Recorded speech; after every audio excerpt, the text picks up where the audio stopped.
வாழ்க வளமுடன். என்னோட பேரு மகேந்திரன். திருமந்திரத்துல திருமூலர் கூறக்கூடிய ஒரு பாடல் என்னன்னு பாத்தீங்கன்னா, உடம்பினை முன்னம் இழுக்கென்றிருந்தேன், உடம்பினுக்குள்ளே ஒரு பொருள் கண்டேன், உடம்பினுக்குள்ளே உத்தமன் கோயில் கொண்டான் என்று உடம்பினை யானின்று ஓம்புகின்றேனே. இந்த பாடல் தான். இந்த பாடலை படிக்கும் போதோ இல்ல கேட்கும் போதோ இதுல கிடைக்கிற அனுபவத்தை காட்டிலும் நம்மளுடைய வாழ்க்கையில அதை உணரும் போது கிடைக்கக்கூடிய சந்தோஷம், சுகம் அப்படிங்கிறது நிச்சயமா மற்றவங்க கிட்ட சொல்லியோ இல்லாட்டினா காமிச்சோ புரிய வச்சுக்க முடியாது.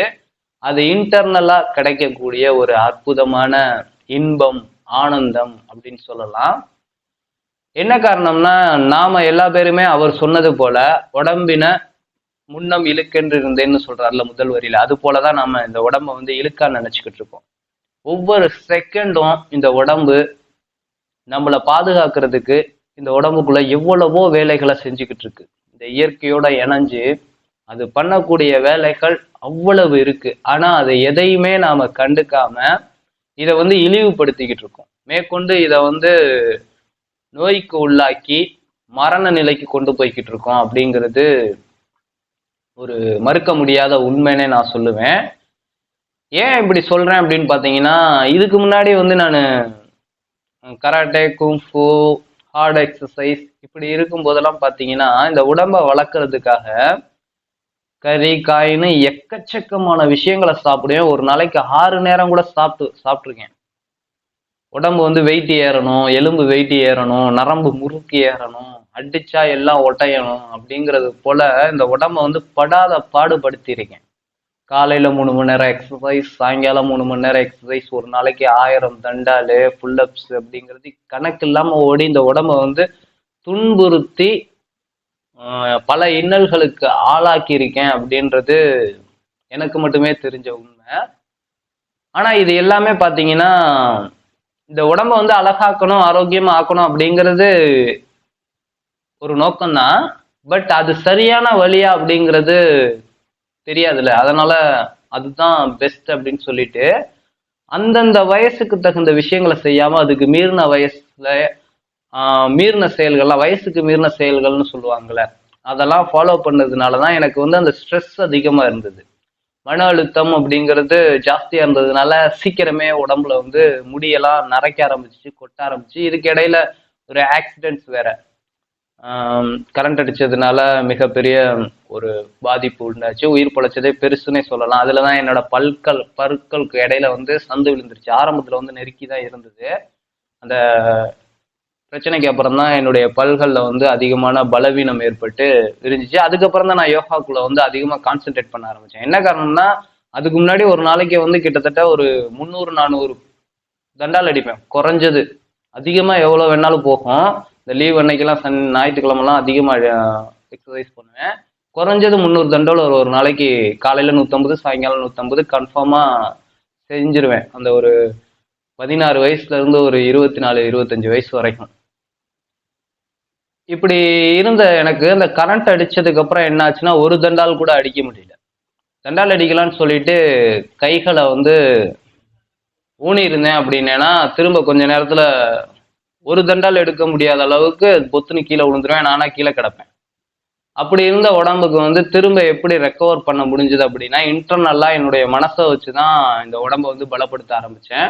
உணவு முறைகள் அப்படிங்கிறது முற்றிலுமா யோக உணவு முறைகளா மாத்திக்கிட்டேன். உடம்ப அதுக்கப்புறம் பேணி பாதுகாக்க ஆரம்பிச்சேன். உடம்பினுக்குள்ளே ஒரு பொருள் கண்டேன். உள்ளுக்குள்ளதான் ஏதோ ஒரு விஷயம் நம்மள நகர்த்திக்கிட்டு இருக்குது. இந்த மனம் அப்படிங்கிற ஒரு விஷயத்த பக்குவப்படுத்தணும்னா எந்த நிலையில இருந்தாலும் திரும்ப நம்ம நினைக்கிற நிலைக்கு போயிடலாம் அப்படிங்கிறதெல்லாம் நிறைய புத்தகங்கள்ல சித்தர்கள் சொன்ன விஷயத்துல படிக்க ஆரம்பிச்சேன். அதை ஃபாலோவும் பண்ண ஆரம்பிச்சேன். மூலிகைகள், இயற்கை உணவு, இப்படி கீரைகள், கீரை சூப்பு, பழங்கள் ஜூஸ், இது மட்டும் அடிக்கடி என்னுடைய வருமானத்துக்கு தகுந்த மட்டும் மாத்திக்கிட்டு என் உடம்ப திரும்ப பாதுகாக்க ஆரம்பிச்சேன். அதுல கிடைச்ச ஒரு மாற்றம் அப்படிங்கிறது அற்புதமா இருந்துச்சு. இந்த யூடியூப் சேனல் 2016 லாஸ்ட்ல தான், ஒரு 10வது மாசம் தான் ஸ்டார்ட் பண்ணியிருப்பேன். யோகா வித் மகி, யோகா இன் தமிழ்னு ஃபர்ஸ்ட் ஸ்டார்ட் பண்ணியிருந்தேன். அப்ப உள்ள வீடியோக்களை நீங்க பாத்தீங்கன்னா இந்த அளவுக்குலாம் பேச மாட்டேன். பேசுறதுக்கும் எனக்கு வராது. ரொம்ப அடிமட்ட லாஸ்ட் பெஞ்ச் ஸ்டூடெண்ட்ஸ்னு சொல்லுவோம்ல, அந்த நிலையில தான் இருந்தேன். அப்படி இருந்துட்டு என்னுடைய உணவு முறைகள் செய்யக்கூடிய செயல்களை யோகாக்கு தகுந்த மாட்டம் மாத்திட்டு வரும்போது இன்னைக்கு லைவ் பண்ணாலும் கரெக்டா பேசக்கூடிய வார்த்தைகள்லாம் அடுத்தடுத்து வந்துகிட்டு இருக்கு. இது ஒன்றும் பெரிய விஷயம் கிடையாது. ஆனா நான் இருந்த நிலையில இருந்து இப்ப வந்திருக்கக்கூடிய நிலை அப்படிங்கிறது எனக்கு பெரிய விஷயம். இதெல்லாம் எப்படி கிடைச்சிச்சு அப்படின்னா, என்னுடைய உணவு முறைகளை மாத்திட்டு நான் செய்யக்கூடிய செயல்கள், தியானம், மூச்சு பயிற்சி இதெல்லாம் செய்யும் போது எனக்குள்ள உள்ள ஃபீலிங்ஸ் இருக்கும்ல, அது வந்து ரொம்ப குட்டா நல்லா ஃபீல் பண்றேன். நல்ல ஒரு சூப்பரமான அற்புதமான ஒரு ஆனந்தத்தை உள்ளுக்குள்ள அனுபவிச்சுக்கிட்டே இருக்கிற மாட்டோம். நிறைய விஷயங்களை ஆராயக்கூடிய தன்மை அப்படிங்கிறது எனக்குள்ள உருவாக ஆரம்பிச்சு. எந்த ஒரு செயல் செஞ்சாலும் அதுல கவனம் அதிகமாச்சு. அந்த செயல்களோட விளைவுகள் என்ன அப்படிங்கிறது அடுத்தடுத்து தெரிய ஆரம்பிச்சிச்சு. இப்ப ஒரு குறிப்பிட்ட காலங்களா பாத்தீங்கன்னா ஒரு 3 மாத காலத்துல அதிகபட்சம் நான் இயற்கை உணவுகளை மட்டும்தான் எடுத்துக்கிட்டு இருக்கேன்.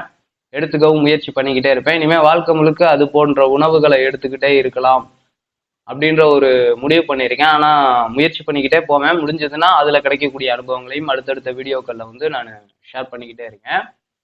எல்லா செயல்களுமே இங்க உள்ளுக்குள்ள இருந்துதான் நடக்குது அப்படிங்கிறது இதுல பயணம் பண்ண பண்ண எனக்கு கிடைக்கக்கூடிய ஒரு விஷயமா இருந்தது. பிரபஞ்சம் பற்றிய அறிவு, அணுக்கள் பற்றின அறிவு, அறிவியல் பத்தின விஷயங்கள்லாம் முன்னாடி வந்து புரியவே புரியாது. ஆனா இன்னைக்கு வந்து அணுக்களை பத்தி ஆராயணும், ஒவ்வொரு செல்ஸும் எப்படி உருவாகுது, ஒரு இடத்துல இருந்து இன்னொரு இடத்துக்கு எப்படி காப்பி ஆகுது, டெலிபதி எப்படி வேலை செய்யுது, விஞ்ஞானமா இருந்தாலும் சரி மெய்ஞானமா இருந்தாலும் சரி எனக்கு புரிய ஆரம்பிச்சிருக்கு. அப்படி புரிய ஆரம்பிக்கிற விஷயத்த நான் யோசிக்கும் போது கிடைக்கக்கூடிய அனுபவங்களை தான் இப்ப வீடியோவா நீங்க பாத்துக்கிட்டு இருக்கீங்க அப்படிங்கிறத இங்க ஞாபகப்படுத்திக்கிறேன்.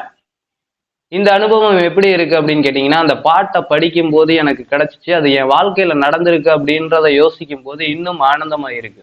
முன்னாடி உடம்ப வந்து இழுக்கா நினைச்சு பலவித இன்னல்களுக்கு ஆளாக்கிக்கிட்டு இருந்தேன். இந்த உடம்புக்குள்ள ஏதோ ஒரு விஷயம் இருக்கு, உள்ளுக்குள்ள இருக்கக்கூடிய ஒண்ணுதான் நம்மளை வழி நடத்திக்கிட்டு இருக்கு அப்படிங்கிறது தெரிய ஆரம்பிச்சு, அதுக்கு நான் தீனி போட ஆரம்பிச்ச காலகட்டத்துல இருந்து இன்னைக்கு மாறி அதை நானே சரி பண்ணிக்க முயற்சி பண்ணும்போது எனக்கு கிடைச்ச அனுபவங்களுக்கே சின்ன சின்ன விஷயம் தான், இது ரொம்ப பெரிய விஷயம் கிடையாது. இன்னும் சித்த நிலையவோ இல்லை ஞான நிலையோ அடைய கிடையாது. அதுக்கான பயணத்துல முதல் படின்னு கூட சொல்லலாம். இல்லாட்டினா முதல் படியை ரொம்ப தூரத்துல இருந்து பார்த்தேன்னு கூட சொல்லலாம். அதுக்கே இவ்வளவு ஆனந்தம் அற்புதமா இருக்கு அப்படின்னா, என்னுடைய ஃபீலிங்ஸ் வந்து பெட்டரா இருக்கு அப்படின்னா, இன்னும் அதுல பயணம் பண்ணி அதை தொட்டு அந்த நிலையை அடைஞ்சோம் அப்படின்னம்னா எப்படி இருக்கும் அப்படிங்கிறத நினைக்கும் போதே ரொம்ப சூப்பரா இருக்கு. அதை தான் உங்ககிட்ட பகிர்ந்துக்கணும்னு நினைச்சேன். முடிஞ்ச அளவுக்கு உங்க உடம்ப வந்து நீங்க பாதுகாக்க ஆரம்பிங்க. அதுவும் சரியான படி இந்த உடம்புக்கு உகந்த உணவுகளை எடுத்துக்கோங்க, உகந்த பயிற்சிகளை எடுத்துக்கோங்க, சரியான எண்ணங்களை வந்து உள்ள வச்சுக்கோங்க, நேர்மறையான சிந்தனைக்கு என்னெல்லாம் செய்யணும் அப்படிங்கிறத முன்னோர்கள் சொல்லி கொடுத்தபடி பாசிட்டிவ் வைப்ரேஷன்ல மாத்திக்கோங்க. அப்படி மாத்திக்கிட்டா உங்களுக்கே உங்களை ரொம்ப பிடிக்க ஆரம்பிக்கும். உங்களுக்குள்ள பல விதமான அற்புதங்கள் நிகழ ஆரம்பிக்கும் அப்படிங்கிறத நான் இங்க ஞாபகப்படுத்திக்க விரும்புறேன். இதே போல இன்னொரு வீடியோல உங்களை சந்திக்கிறேன். வாழ்க வளமுடன்.